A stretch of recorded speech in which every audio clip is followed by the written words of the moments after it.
Very good night. It is with great joy that we begin another program, Spiritual Direction. Happiness is only possible when we are willing to prepare for it. All the harvest, all the harvest, all the results are the fruit of a before that cost us a lot.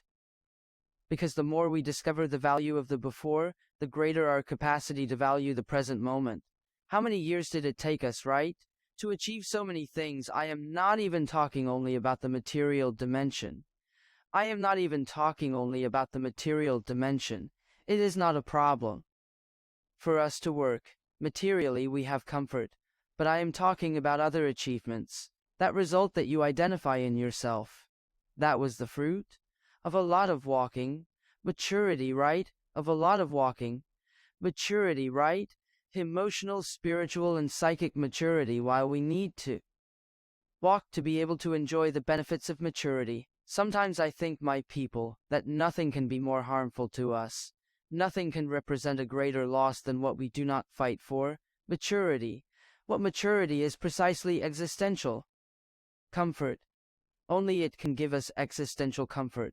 So much so that we can think of them as the same thing. Maturity and existential comfort. What are these? What is existential comfort? What are these? What is existential comfort?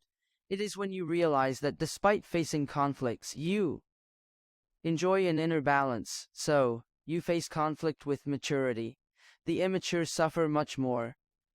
Immaturity is a high price to pay, because it is from it that we are selfish. And, being selfish, we make it much harder for ourselves to be fulfilled. Because we can only live fulfilled to the extent that we know how to share who we are and what we have. The immature suffer precisely because they do not understand the movement of time.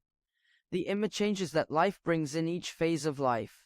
The changes that life brings in each phase of life. This week we started spring. It is so significant to change situations. Do you notice the movement of time? In each season, there is a beauty, but there is also discomfort. Spring is the time of beauty. There is also this time of beauty. Everything is very flowery, but it is also discomfort for allergy sufferers. Each phase of life, which has its beauties and also its discomforts. But maturity teaches us to perceive. The whole that we have in our hands and enjoy it. The immature, right? That, what is good for you? Only the good part of the story. And so you end up depriving yourself of the whole season. Because we grow a lot when we live with restrictions. Restrictions educate us. And it is very interesting when we are mature enough to freely seek restrictions that educate us. That is the meaning of fasting, for example. Chinese data. We do not do it because there is a God watching us and writing it down in his notebook. How long do we go without eating this, without eating that, as if God were a negotiator? No, but it is that repercussion within us. Today I was able to not eat that candy. So my body came out of all the harm caused by sugar. Today, I was able to not drink alcohol. Today I was able to not smoke that cigarette, and so on. Sacrifices that really have repercussions within us, right? First, because they educate our will, and then because they free us from vices. Vicious behavior, for example. Is only possible to the extent that we pour maturity over understanding. What does it hurt us? The immature person is the one who will live the vice in an inconsequential way, and from the inconsequential way, and from the inconsequences, and in this inconsequential way hurt a series of people who live next door. Immaturity brings us many harms. When we are immature, we are capable of loving. Yes, because it deprives us of the origin of love, which is precisely the giving. Immaturity, it makes us jealous, and when we are moved by jealousy, we are not capable of loving the other with freedom. And it even drives people away, because no one can stand it. No one can stand a love that holds you back, a love that wants for itself. I love that wants for itself. I have a great grace of having been the son of a woman who never held me back. That is something I admire about my mother. Of the many things, right? I admire her a lot. Many things, right? I admire her a lot. Many things in my mother's story will be life lessons for me forever, but one thing has always caught my attention in her. It is the freedom with which she loves me, with which she loves me, with which she loved my brothers. She never wanted to keep us for herself. When she found out that I was being treated well in that place that made her happy, because sometimes jealous love, right? It doesn't want the other to do for you what only he wants to do. So when we are jealous, we are deprived of living the purity of love. Then we will fall into self-interested love, which is much more an unfolding of our needs than of our values. Yes, because I can love out of necessity. When I am moved by my needs, and I can love out of a value, that is when I am not moved by my needs. There are people who give themselves because they want recognition all the time.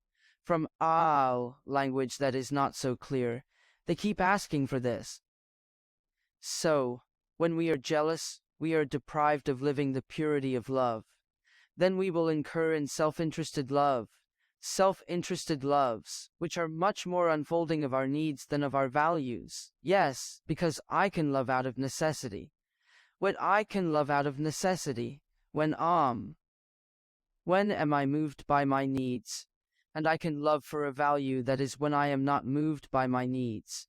There are people who give themselves because they want recognition all the time. From a language that is not so clear, they keep asking for this recognition, when in fact the movement of love should be, I pass through your life, I do good, I do not come back to bring the bill. Of course, when there is a bond of closeness in the day-to-day between husband and wife, mother, son, siblings, friends, this reciprocity is a response, but never made from a demand. It is not gratuitousness. The fact, my people, here, as we mature, we are achieving this inner freedom, because it is from it that we make ourselves self-criticism. Only free and the critical, only the truly free are able to look at themselves, realize their mistakes, realize their errors, realize their weaknesses. They do not put up obstacles to get to the core of their truth. The free and those who are self-critical, they make a difference in the world, because it becomes an instrument of transformation. I think it is very beautiful, not even Jesus who, this movement that he always makes towards the other, to free him. You can see that the word of Jesus had the power to provoke in the other a questioning that liberated, the one he placed before, of his history, in front of his mistakes, in front of his past, but also in front of his past, but also in front of his possibilities. Jesus placed a word that provoked restlessness and naturally directed there a process of maturity, because we grow and mature from the moment we face our restlessness. When I look straight at that which scares me, when I look straight at that which scares me, when I look straight at that which stalls me,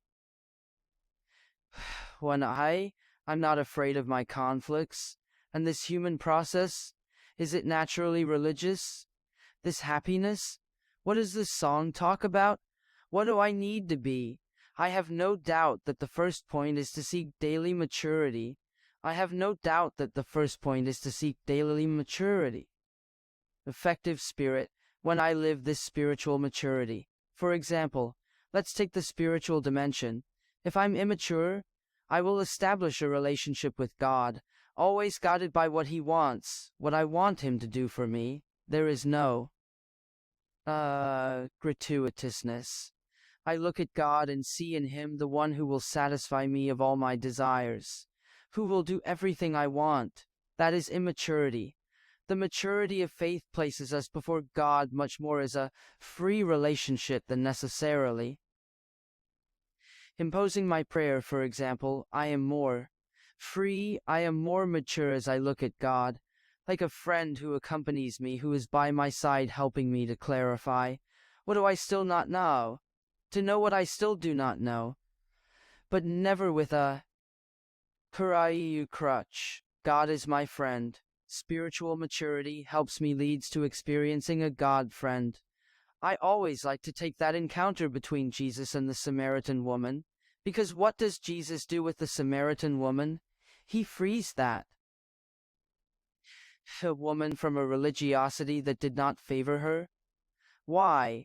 She was a Samaritan, she was a woman, and she was on the margins, justifiably on the margins. The religious discourse segregated her because she was a Samaritan, because she was a Samaritan, because she was a woman. Jesus puts a liberating word inside her that makes that woman reinterpret herself, because then she places herself before a true God. And she asks, why would God reject me for being a woman? Why would God reject me for being a woman? Why would God reject me for being Samaritan woman? And she realizes that what she heard from the religious leaders who believed in this right of God, to reject her for being a woman and for being a Samaritan woman, did not make sense. Jesus was introducing that woman to a merciful God. This look at race.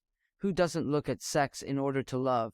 Loves for the simple fact of being a creature, in his image and likeness.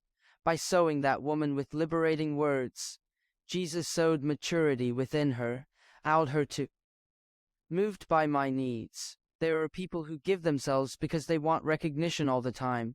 From language that is not so clear. They keep asking for this. Complicated. We have more access to others and others have more access to us.